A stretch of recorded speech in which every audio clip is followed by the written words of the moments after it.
राजस्थान राज्य अन्य पिछड़ा वर्ग वित्त और विकास आयोग, जिसका मुझे राजस्थान सरकार ने चेयरमैन बनाया, उसके माध्यम से हम पूरे राजस्थान के अंदर अन्य पिछड़ा वर्ग की जो जातियां हैं उनसे सुझाव लेने का एक कार्यक्रम शुरू कर रहे हैं, जिसका हनुमानगढ़ जिले से जिसकी शुरुआत हम कर रहे हैं। इसके माध्यम से यह रहेगा कि जो ओबीसी निगम है, ओबीसी वित्त विकास निगम है, इसकी अनेक प्रकार की योजनाएं चल रही हैं, जिसके अंदर ऋण योजनाएं हैं, शिक्षा ऋण है, तरह तरह के ऋण की योजनाएं हैं।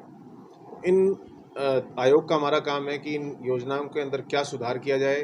जो लाभार्थी हैं उनको पहले जिन्होंने विभाग से ऋण लिया है उनको किस प्रकार की समस्याओं का अगर कोई सामना करना पड़ा, क्या बेहतर इनके अंदर योजनाओं के अंदर और हम बदलाव कर सकते हैं, और आने वाले समय में किस प्रकार की योजनाएं निगम बनाए जिसका लाभ अन्य पिछड़ा वर्ग की जातियों को ज़्यादा से ज़्यादा मिल सके।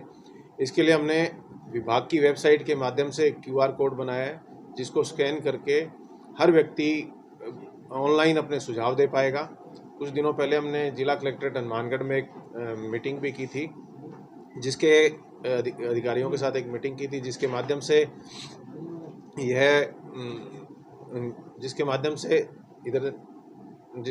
से हमने जैसे ये इस प्रकार का एक QR कोड रहेगा, इस QR कोड को स्कैन करके हर व्यक्ति अपने सुझाव दे पाएगा।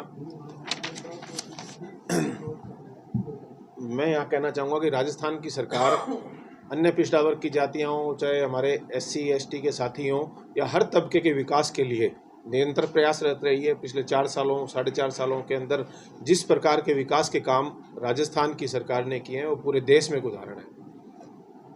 अन्य पिछड़ा वर्ग की जातियों का समाज सुधार के अंदर सामाजिक आंदोलन में, चाहे हम आज़ादी के आंदोलन से लेकर आज दिन तक बात करें, पिछड़े तबकों का अहम योगदान समाज के अंदर रहा है।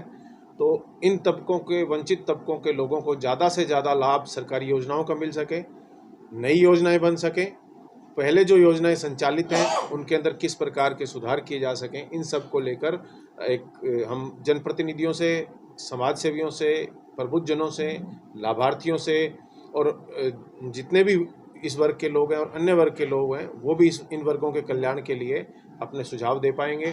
इन सुझावों का संकलन कर फिल्टर करके हम राजस्थान सरकार को, राज्य सरकार को एक प्रतिवेदन पेश करेंगे। उस प्रतिवेदन के आधार पर आने वाले समय में योजनाएं बन सकेंगी और इन वर्गों का लाभ हो सकेगा। हनुमानगढ़ जिले की अगर हम बात करें तो हनुमानगढ़ जिले के अंदर भी पिछले 4.5-5 साल में अनेकों काम हुए विकास के। MRC कैंपों के माध्यम से हर वर्ग को राहत मिली। अभी निःशुल्क मोबाइल वितरण योजना है, उसके माध्यम से मोबाइल वितरण का जो काम चल रहा है, हर वर्ग को राहत मिली। तो राजस्थान की कांग्रेस की वर्तमान सरकार ने हर संभव प्रयास किया अशोक गहलोत जी के नेतृत्व में कि ज़्यादा से ज़्यादा जो एक वेलफेयर स्टेट का कॉन्सेप्ट है कि वेलफेयर स्टेट के माध्यम से कि जनता की सरकार जनता के लिए, जिस आशा और विश्वास के साथ पिछले चुनावों में अशोक गहलोत जी के नेतृत्व में कांग्रेस की सरकार पर लोगों ने भरोसा जताया था, पूरी निसंदेह इन 5 सालों के अंदर कोरोना आया तो कोरोना का जो बेहतरीन मैनेजमेंट राजस्थान की कांग्रेस की सरकार ने किया वो अपने इस देश के अंदर पूरे भारतवर्ष में एक मिसाल उसने कायम की। हमने देखा कि भीलवाड़ा मॉडल पूरे देश में प्रसिद्ध हुआ, कम से कम कैजुअलिटीज हुई और हर वर्ग को हर व्यक्ति को समुचित इलाज भी मिला।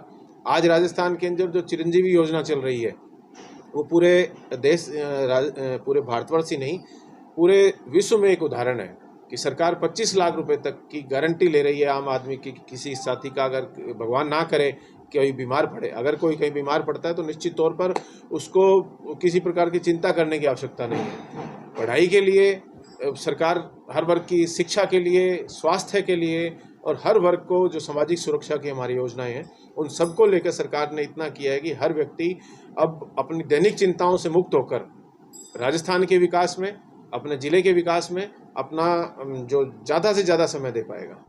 आप देखो एक अंडरपास तो गंगानगर रोड पर बन गया, जो है इस बीकानेर डिवीज़न का तो सबसे बड़ा अंडरपास है। उसके बाद दूसरा अंडरपास जेल फाटक के अंदर बनने का, वहाँ ओवरब्रिज बनना था तो अंडरपास बना दिया वहाँ। नहीं, ओवरब्रिज कब बनना था? ओवरब्रिज पास नहीं पास हुआ था, बीजेपी की सरकार ने बजट नहीं दिया। पास तो मैं कह दूं कि हेलीपैड बनना चाहिए। कांग्रेस बजट देती तो बन जाता है। पहली बात तो वहाँ का जो विभाग की रिपोर्ट थी अलाइनमेंट की कि किस प्रकार से अलाइनमेंट होगा, फिजिबिलिटी रिपोर्ट थी। वो तो पास हुआ ही हुआ, पास हुआ नहीं, बिना फिजिबिलिटी रिपोर्ट के उन्होंने तो जाते जाते भारतीय सरकार लोगों का ये उनको झांसे में लेने के लिए उन्होंने देखा ये भी कर दो और ये भी कर दो। काम क्या किया? झांसा दिया, काम हुआ नहीं, कि फिजिबिलिटी रिपोर्ट नहीं थी। फिजिबिलिटी रिपोर्ट के आधार पर जो हुआ उसका काम भी शुरू हो गया, बजट भी दे दिया और काम भी शुरू हो गया दोनों तरफ। बीजेपी भी चाहती तो उस समय कर सकती थी, बजट घोषणा तो उन्होंने की थी। बजट घोषणा के बाद क्या किया? इस बजट घोषणा के अंदर जेल फाटक हुआ और काम शुरू हो गया। आप देखो, काम करना तो इसको कहते हैं। स्पिनिंग मिल का क्या है? स्पिनिंग मिल बीजेपी ने बंद की, कांग्रेस सरकार उसका रिव्यू कर रही है, काम निश्चित तौर पर होगा। अब कुछ काम तो अगले राज के लिए भी अपन छोटा, अगले राज आओगे तो की तो छोटा सारो पेयजल योजना बीजेपी की सरकार जबकि मैं कहूँ झांसा देने को जो काम करो नहीं वो तो झांसा दे रहे थे।